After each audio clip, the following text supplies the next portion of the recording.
One of the big pieces of news of fun, just nerd crap on the internet this week is, of course, the new photos from The Last Jedi, which Entertainment Weekly ran. A whole bunch of details, whole bunch of cool behind-the-scenes stuff. We still, I mean, I feel like we're kind of where we were at with this, with The Last Jedi when we saw the last trailer. I agree. And that behind-the-scenes thing. We're kind of like, we know sort of where the pieces lay on the board. We don't really know how they're going to come together. I actually feel like in this point in the life cycle of the new Star Wars movie, Rogue One was pretty much mapped out. Like, we had seen that entire movie already before we had actually seen that movie, and we knew how it ended.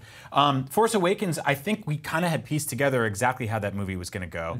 I still feel completely in the dark about this one, aside from like a couple of key moments and a couple of key scenes. There's all these new characters we don't know anything about, and I feel good about this. Which is why I'm hesitant to be like, hey, here's a bunch of new pictures, and then probably a new trailer soon, and then more new pictures, because now we're heading into that cycle part of the life cycle of a movie, where I'm like, don't show me too much. I'm on board. I'm in. You're kind of pulling the parachute, being like, I'm cool on spoilers for the time being. That said, if you're trying to avoid spoilers, I don't know, go take a long whiz or something. We're gonna look at some pictures of Star Wars men. For starters, here's Kylo Ren's new ship. We have a toy of it, apparently. I like this ship. It's called the TIE Silencer. It looks, I mean, it looks like a TIE Interceptor crossed with, I don't know, like that Darth Maul ship, the Sith Lord one. It's being described as silent but deadly. Wow, I get it, like farts. Yeah. Anyway, then there's also these guys who are probably also silent but deadly.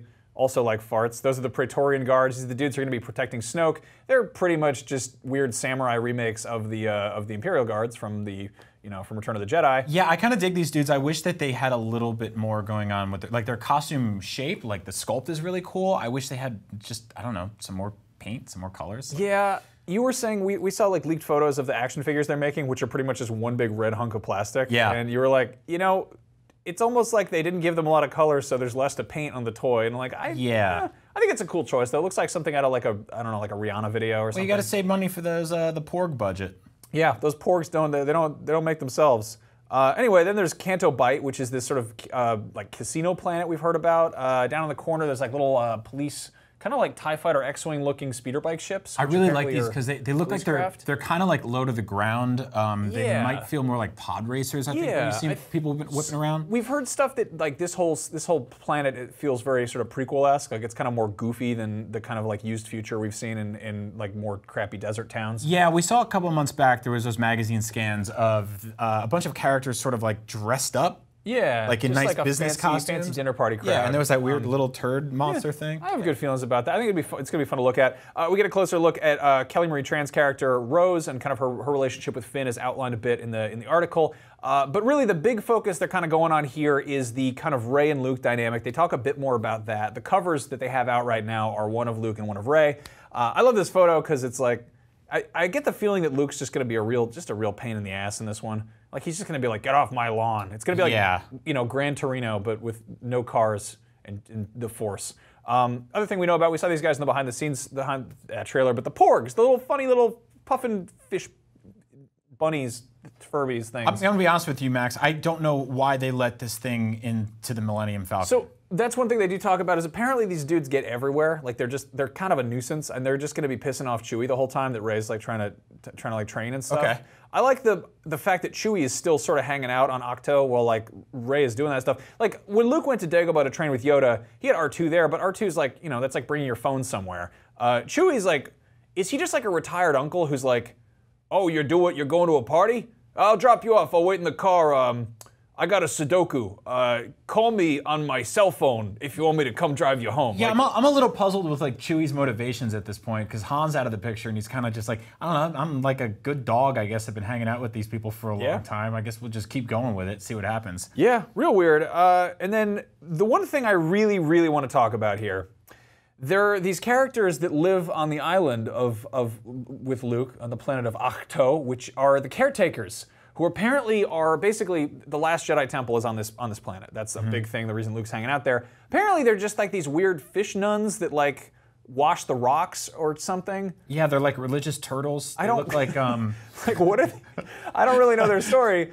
I really like them, but it also they make their own like toenail necklaces. I don't know what's going on here. This is just a weird. This looks like something from the Dark Crystal. I think what's interesting about this is like when you talked about Yoda on Dagobah. When Luke went to visit Yoda on Dagobah, that was like the home of like the toilet house of an insane frogman that lived by himself and just ate garbage and I think dated snakes or whatever he did. But like basically he was all on his own there. There was like stuff in the swamp that he would pull out every now and then. Right. But we're looking at this planet now. When we saw The Force Awakens end, I was like, Luke Skywalker's all on his own here. Maybe he's like killing a few Minocs and roasting them. He deleted that planet off the map. That's the whole plot of The Force Awakens. But there's apparently a whole bunch of stuff going on this planet. You have turtle nuns. You have like penguin porgs. How much does that suck for I don't know if the turtle nuns have relatives or something, but if they're like, oh, we're gonna go visit Margaret at her nunnery, you're like, oh, well, how do you get there? And they're like, they try to Google map it, and they're like, well, someone's deleted the records. That's weird. How do they get there? Also, like they talk about this in the sort of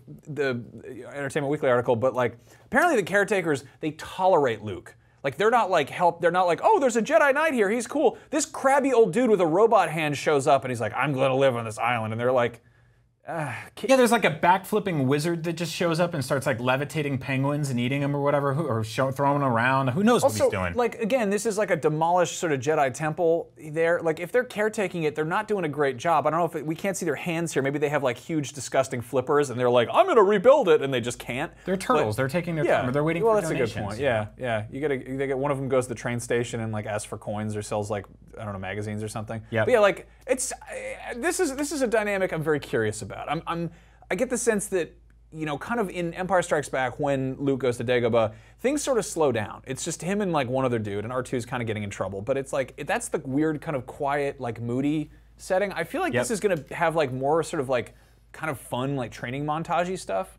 I'm also getting a kind of a Next Karate Kid vibe. Yeah, totally. Where like Hilary Swank has to go to that random like monastery, and like Mr. Miyagi's hanging out there, and she's basically like, she's getting trained by him, but there's all these monks who are like, hey dude, when you said like you were done with karate and you know you wanted to be like a monk, we didn't think you'd be like having random kids showing up and needing, you know, karate training. So yeah, and so I think like the weird thing is when we were first introduced to Yoda, like we were meeting him for the first time, and he was like a 3-foot tall frog with a cane and like a tarp, and you were like, this can get weird, and I'm okay with that because I don't have any point of reference for this. But like Luke Skywalker was just like a normal dude that grew up on a farm and used to like race and stuff like that and go down to Tashi Station and buy Radio Shack stuff. But now, like, you're gonna meet him and he's gonna be probably completely insane because he's been on his own hanging out with these turtle nuns and like penguins for 30 years. So like, what's gonna happen with this man? I'm so excited for that. That's gonna be good. Yeah. Hey, if you enjoy Up at Noon talking about real dumb Star Wars stuff, you will probably enjoy these other videos we made back when Brian was very large. One of them is about the 10 dumbest hats in Star Wars, and the other one is about the 5 most inappropriate, ugly, nasty toys. Keep it locked. Get out of here.